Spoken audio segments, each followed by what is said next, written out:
Eu estou aqui, meu irmão, minha irmã, com aquela temática da ação do Espírito Santo de Deus. E nesta noite eu quero falar sobre uma situação que é triste, mas é real. E eu chamo de frustração de fé. Eu estou aqui com Ezequiel 37. Quero convidar você a abrir a sua Bíblia. Enquanto você abre, eu vou te dizer que Ezequiel foi um homem levantado por Deus, um profeta, num tempo muito difícil. Ezequiel foi levantado lá no exílio. O povo já estava no exílio. E ele encontrou um povo muito angustiado, muito entristecido, por causa de ter sido tirado da sua terra, né, estar sob o domínio de um império que não temia Deus e andava longe do Senhor. E aquele povo estava assim, muito angustiado. E aí o profeta veio com uma mensagem. E foi difícil, porque o povo não queria receber a mensagem do profeta.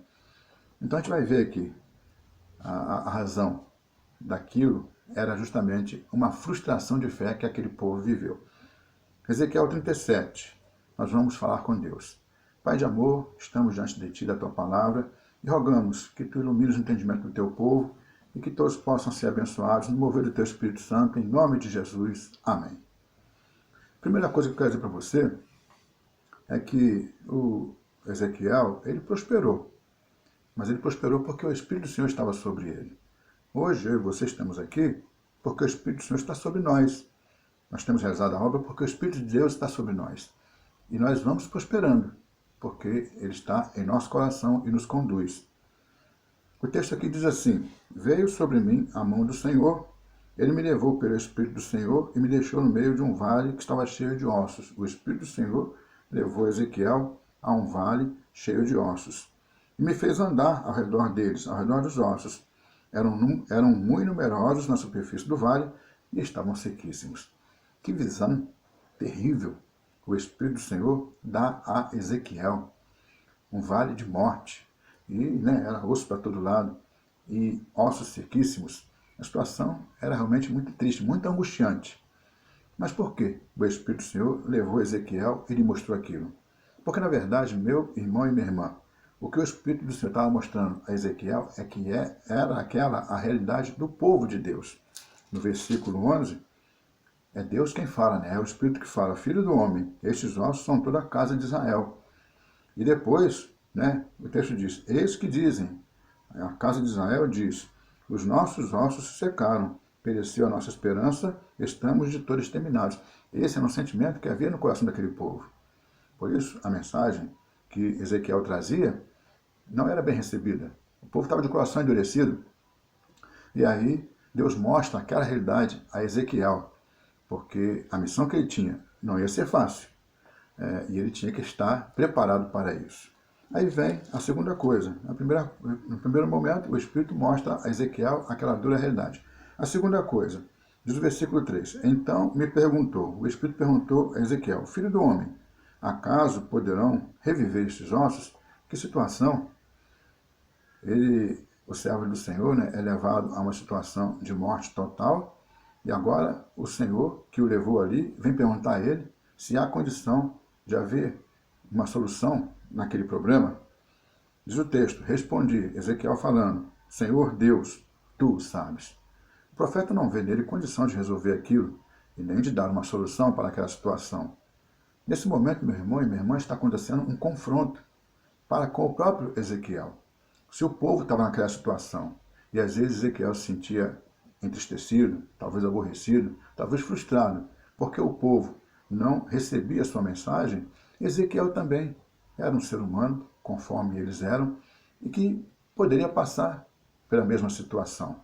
Talvez ficar sem esperança, talvez achar que não houvesse saída, talvez no simples fato de estar pregando e não estar sendo recebido, houvesse um pouco dessa frustração na vida dele. O importante era Ezequiel ter o sentimento de que ele estava ali pelo Espírito do Senhor. Ele foi chamado por Deus e só ia realizar a obra que Deus quisesse realizar através dele.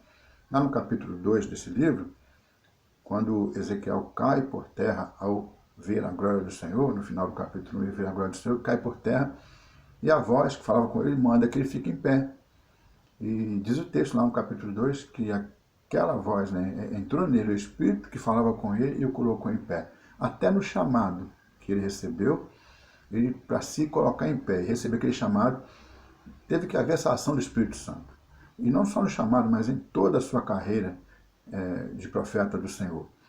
Nós precisamos entender que nós estamos aqui porque o Espírito do Senhor nos colocou aqui. Se há gente à nossa volta que está com dificuldades espirituais, nós somos seres humanos, também podemos ter. Se há alguém que está com alguma frustração de fé, eu e você também podemos passar por isso. Então precisamos olhar uns para os outros com misericórdia, entendendo que nós só estamos em pé porque o Espírito nos colocou em pé. E esse mesmo Espírito pode colocar qualquer um também em pé. Finalmente, a última coisa que eu queria falar com você é que no versículo 4 diz assim a palavra: disse-me ele, o Espírito falou com Ezequiel, profetiza a estes ossos e dizes, ossos secos, ouvi a palavra do Senhor. Preste atenção, o Espírito manda ele profetizar, então é ele que vai falar. Mas o que é que ele vai falar? Ele vai falar assim, ossos secos, ouvi a palavra do Senhor. Ou seja, aquilo que ele vai profetizar não é coisa dele. E um profeta, ele tinha essa característica. Na verdade, profetizar é isso, é falar alguma coisa que vem da parte de Deus. E quando ele abrisse a boca, ele tinha que ter essa consciência de que o que ele estava dizendo era algo que Deus colocou na boca dele para ele falar. Na verdade, ele iria profetizar, aqueles ossos iam se juntar, né? E ia ter pele, tendão, e depois ele ia profetizar de novo, e o Espírito viria, e eles se levantariam vivos, mas aquela ação toda que aconteceria sobre aqueles ossos secos, que dentro em pouco se tornariam um exército, né, em pé, vivo, pronto para marchar, também era ação de Deus. Meu irmão e minha irmã, não importa a situação que alguém esteja vivendo e que talvez esteja lhe levando a um sentimento espiritual de fracasso, né, ou alguma coisa que ele ficou desapontado na obra de Deus ou com o próprio Deus. Não importa. Deus, ele tem um propósito para tudo o que ele faz. E se aquela pessoa passou por aquele momento ou está passando ainda, é porque Deus tem um propósito para aquilo. E você também. Se você, que é um servo de Deus, tem os seus momentos de dificuldade, e você sente que a sua fé fica meio balançada, e você fica meio sem entender o porquê de algumas coisas à sua volta, fique sabendo, né? Aliás, você já sabe, mas se lembre que Deus tem um propósito para isso na tua vida. Ali, no texto, nós vamos encontrar no final, o versículo 14, né, o final dessa perícope, que diz assim, porei em vós o meu Espírito, é o Espírito Santo de Deus falando com o Ezequiel. E através dele, né, ia falar com o povo. Porei em vós o meu Espírito e vivereis, e vos estabelecerei na vossa própria terra. Então sabereis que eu, o Senhor, disse isto e o fiz, diz o Senhor. Uma coisa que aquele povo precisava entender é que Deus é que estava falando. Uma coisa que o povo precisava perceber é que Deus é que estava agindo. A vida deles, indo para aquela terra prometida, estabelecendo lá, foi tudo obra de Deus. Tudo aquilo que os líderes falaram, os profetas, juízes, os homens e as mulheres usados por Deus, era Deus falando através deles. Tudo o que aconteceu foi um propósito de Deus.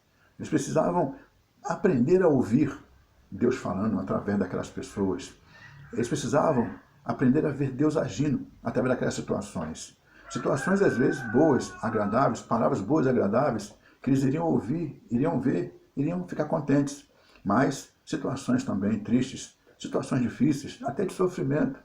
Palavras que às vezes fossem de repreensão, mas era Deus que estava falando, era Deus que estava agindo.